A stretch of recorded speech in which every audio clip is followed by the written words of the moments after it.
From the Ticats Audio Network, this is Ticats Today with Braden Neville. On today's episode, the Ticats have clinched a playoff spot, and Coach Sal joins the show to break down the Ticats' victory over the Stampeders. Matthew Shiltz talks about his return to the field and helping the Ticats secure the win. Simoni Lawrence discusses his strong season and leading the team in tackles on Saturday. And Coach O discusses the big victory. It's Monday, October 2nd, 2023, and you're listening to Ticats Today. The Ticats have officially booked their ticket to the playoffs, and they did it in impressive fashion, defeating the Calgary Stampeders 22-15, and Matthew Shiltz made his return to the field. Didn't disappoint. Shiltz had a good game, made some big plays, and finished the game with 225 passing yards, 2 touchdown passes, and he did throw that one pick. But considering at one point this season, it was looking like Shiltz was going to be done for the year. We didn't know if he would even return to the field. He did a great job at coming in and helping the Ticats secure a victory and that playoff spot. All 3 phases played a factor in the win. Tyreek McAllister was the performer of the game, and what a game, man. He's been insane on this return team all season, and it's wild what he can do to people's ankles. Every time he gets the ball, he makes you think he's going to go all the way. He finished Saturday's game with 121 yards, including that big 54-yard return that we thought could go back all the way, but a great game by him. The defense was excellent. We saw several new starters making contributions. Will Sunderland, he had a game at corner in relief for the injured Javian Elliott. Jamal Davis had that big sack and seemed very comfortable on that defense after signing with the team only 4 days before Saturday's game. Coach O spoke about the victory, clinching playoffs, and being proud of his team. I'm just proud of them. I'm proud of everybody. Organizational win. We found a way to win. Didn't play our best football, but we didn't play our worst football. And thought we came up with some timely plays in all 3 phases, and it proved good enough for tonight. Matthew Shiltz came into this game and made a big impact. What can you say about his game tonight? Yeah, I just thought that he's been in these situations before. We knew that he was going to play. We didn't know how much he was going to play, and we decided to ride that wave there. Thought he was seeing the field pretty well. There wasn't anything that Taylor necessarily did wrong. Like I said, we were going to play both quarterbacks tonight. So it's nice to see Matt back in the saddle, just the journey he's been on. Career looked like it was, possibly could be in jeopardy, let alone the season. And so just so happy for him and obviously happy for our football team. And Jamal gets that big sack in his first game with the team. A little bit on his performance here. Yeah, that's what we saw on tape. He's got a little bit of speed to power rush, and we were trying to collapse the pocket a little bit, and it was just a timely play, and that's what I was referring to earlier. It was just a timely play, and so it was nice to have him on our side, and I thought that we got some good push up there throughout the evening. Yeah, and to say that I'm surprised, it's I don't want to downplay it. There were some key throws there, but Matt took reps in practice all week. He was very familiar with the plays, and he went out and executed. And, Calgary, they threw a couple of wrinkles there at us. But ultimately we made some plays when we needed to, especially when we were a little bit stagnant and we felt like momentum may have been shifting their way. We were able to punch it down there and grab a field goal.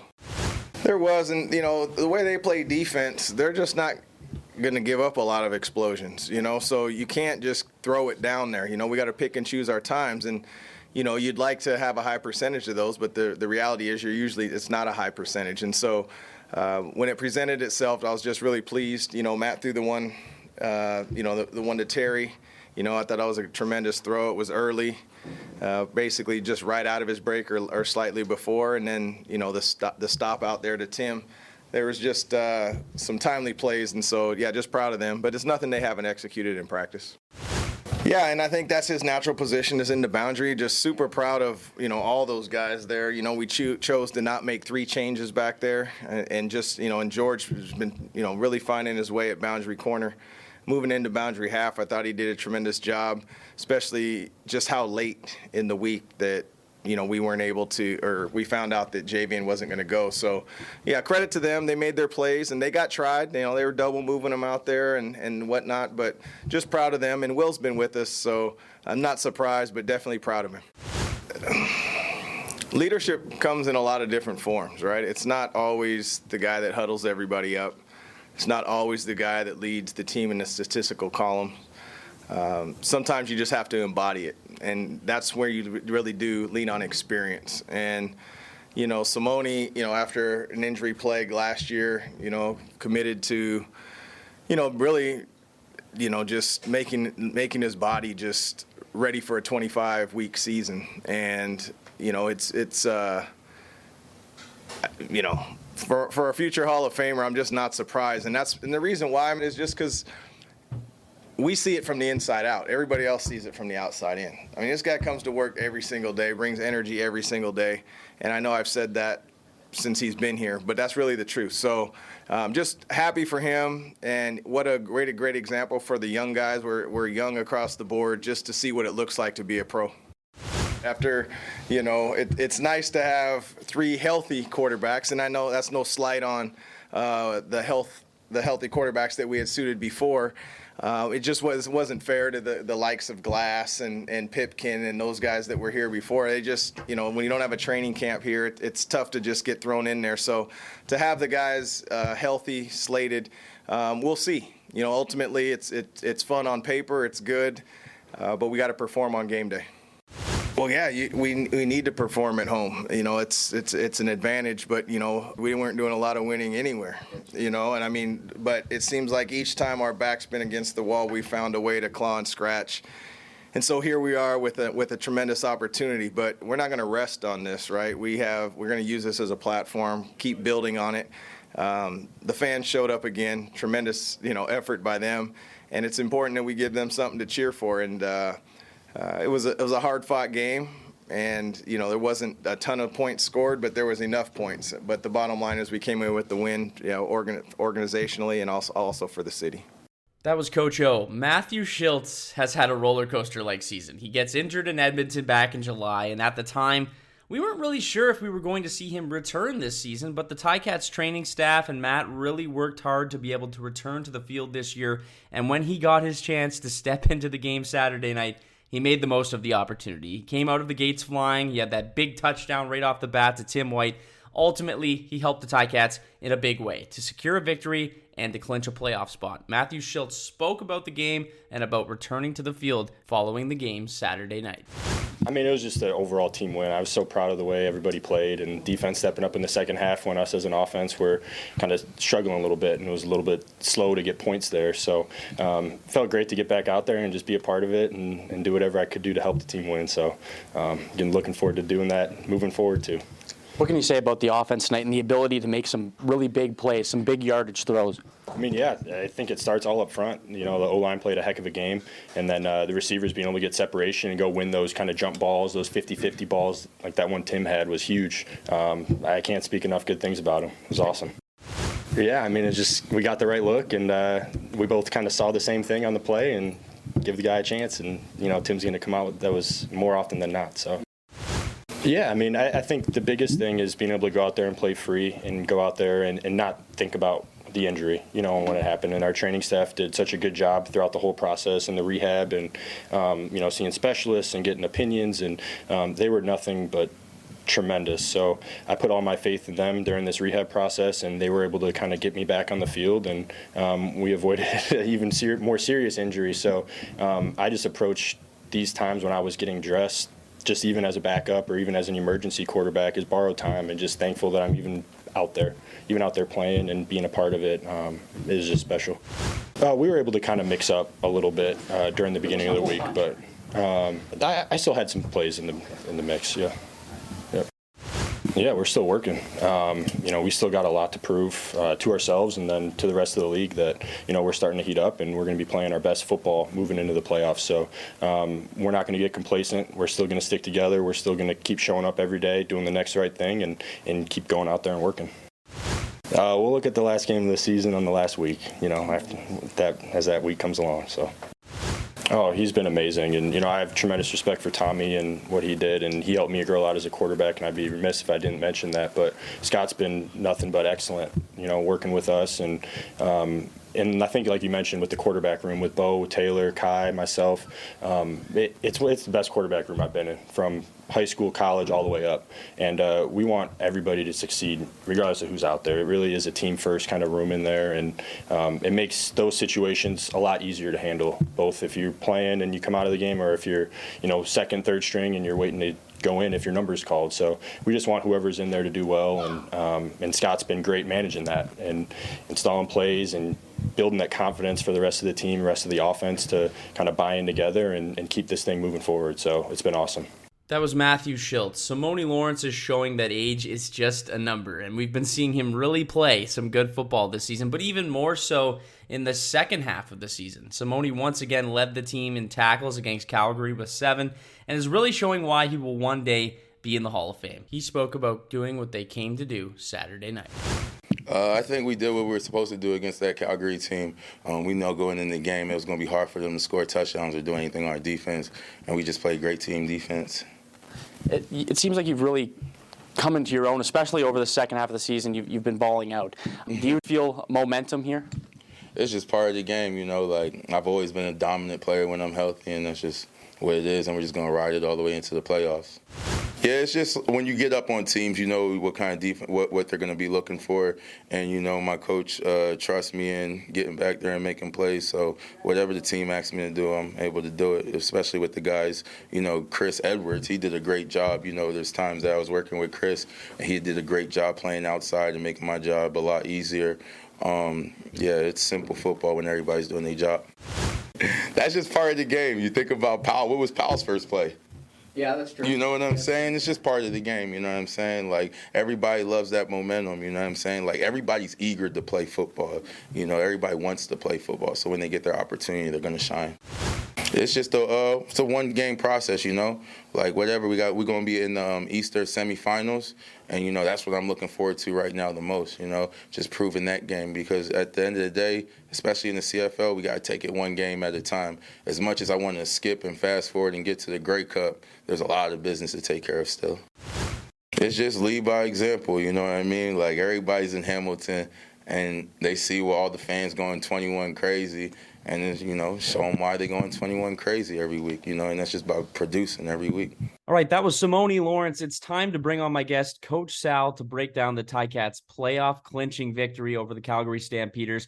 Coach, what did you think of the Ticats' performance in this game? Well, you got to think about mission accomplished. The first goal they have, short-term goal, is to make the playoffs. They've now got themselves in that position. Second goal they would have had would have been to be number one. They can't accomplish that. So now they have to back up a little bit. And can we be number two?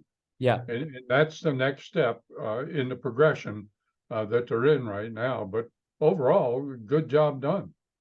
And how important is it to get home field in that E-Semi? Oh, it's huge. Yeah. It's absolutely huge. When you think about it, if we have to go to Montreal, both teams will have a bye previous to that game, both Hamilton and Montreal. So there'll be a lot of special time that can be spent on doing things to get ready for the game. But if you're in your home field and you got the crowd behind you, you're more likely to do something special in that ball game. And that's why I think it's so important that you get a home field advantage. Yeah, and you would be going on the road twice in a row as well. So you'd be in Montreal, and then you'd be in Montreal again because you played in the final game of the season. Then you're in Montreal again for a playoff game if they do finish behind Montreal. I want to get into this game. Matthew Shiltz, I think, is the biggest story of it. He comes into the game and he puts up a performance like he does in relief for Taylor Powell. What did you see from him in his first action we've seen in quite some time? Well, I think it goes back to practice time. I'm sure the coaching staff in practice looked at Powell and Shiltz and said, now, we haven't scored in that first quarter. If we're going to get better, we have to be able to move the ball. Powell was not able to move the ball. So I think that they had in mind before they ever entered the ball game that Shiltz was going to play at some point in time. So when they inserted Shiltz, and right away he moved the club his first pass, He ran the first time, but his first pass was a touchdown to White. And that set the tone. And I think Shiltz, wanting to play as much as he wanted to play, really held himself up and did a great job. To me, there's always a game ball that you want to give out. And in this ball game, I had some honorary game balls. I had Shiltz for throwing 2 TDs. That's an honorary game ball. McAllister for 121 yards in punt returns. Crazy. Butler for the great job he did in the tough running that he did. And the defense for keeping Calgary out of the end zone. Yep. So, those were honoraries. My game ball, and I always want to give one game ball, only one, to make it that much special. Yep. Will Sunderland. I agree. He was the game in itself. He played the boundary corner, first-time player. I'm not sure he was on the field prior to this game. No.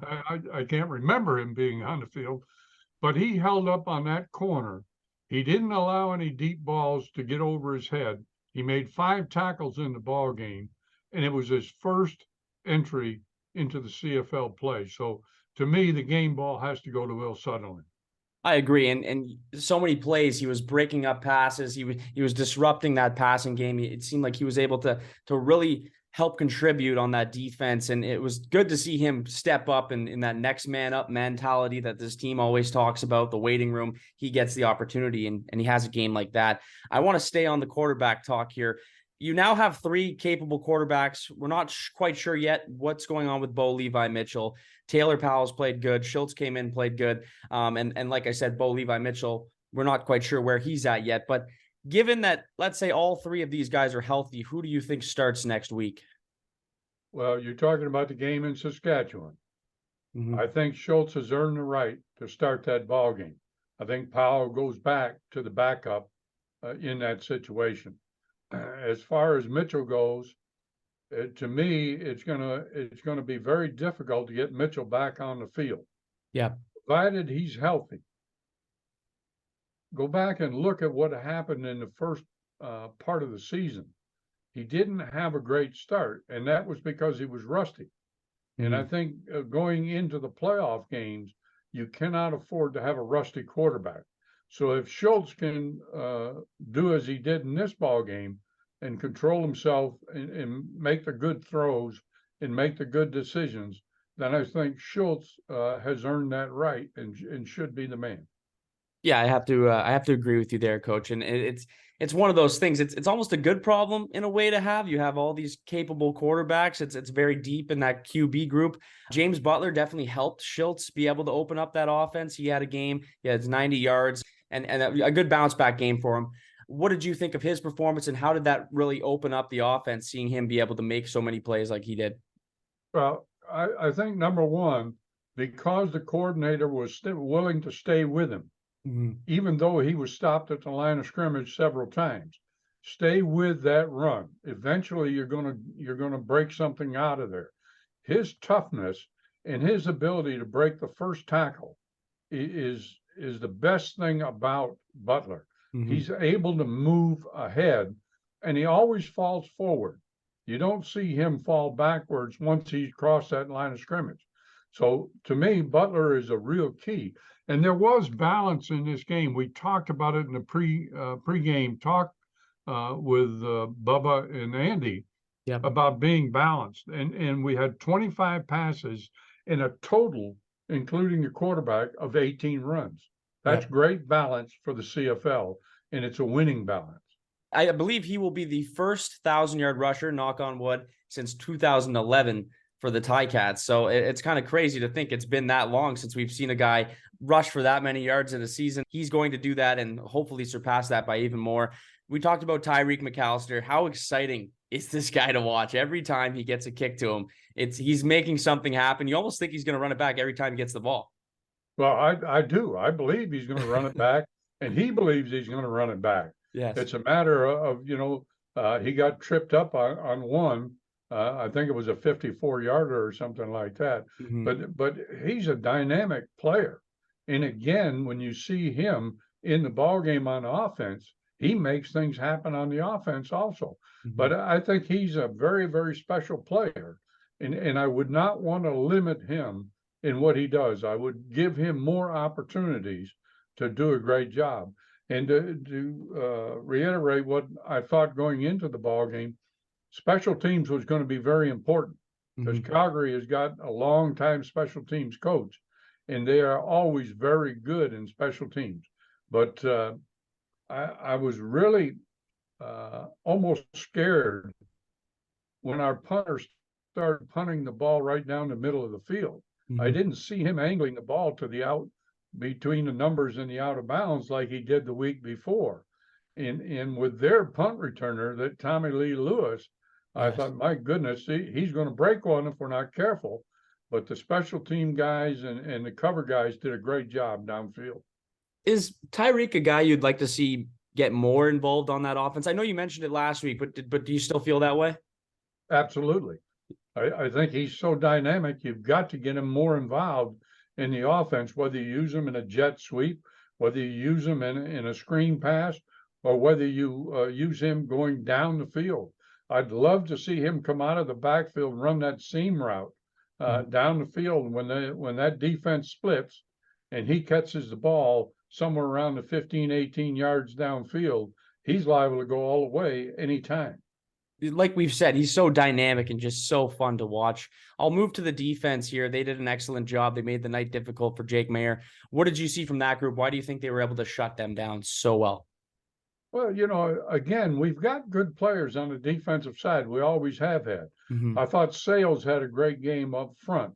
He pushed the pocket numerous times. He only got one sack in the game, but he moved that pocket backwards for the Hamilton front, which helps that secondary. I think our linebacker play was excellent. They covered well.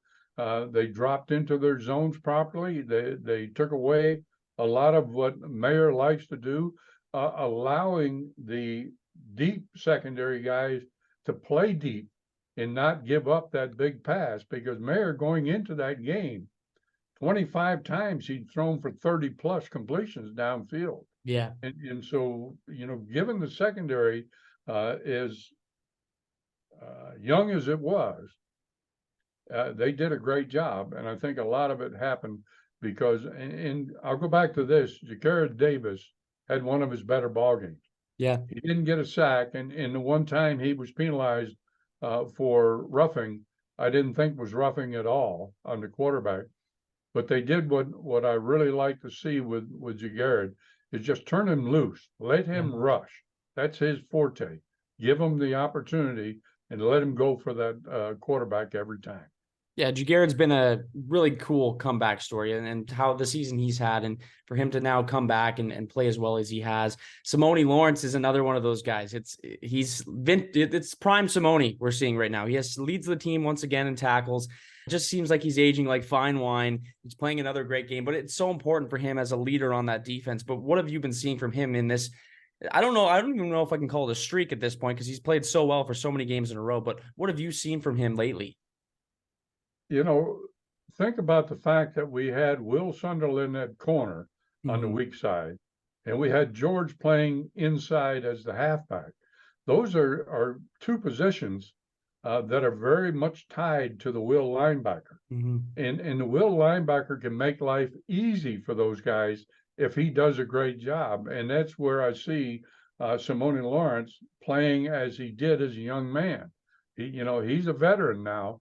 He understands what has to be done, and his drops and his ability to coordinate with those two guys on the weak side, I thought was instrumental in the win for this game. Another guy I want to talk about is Jamal Davis. He plays his first game with the team, and he comes to the team on Monday or Tuesday of last week, and then he comes in and has a sack and has the game he does. What did you see from him, and how difficult is it for someone to come into a new team like that and have a performance like that? It's obviously difficult because you don't know all the play calls.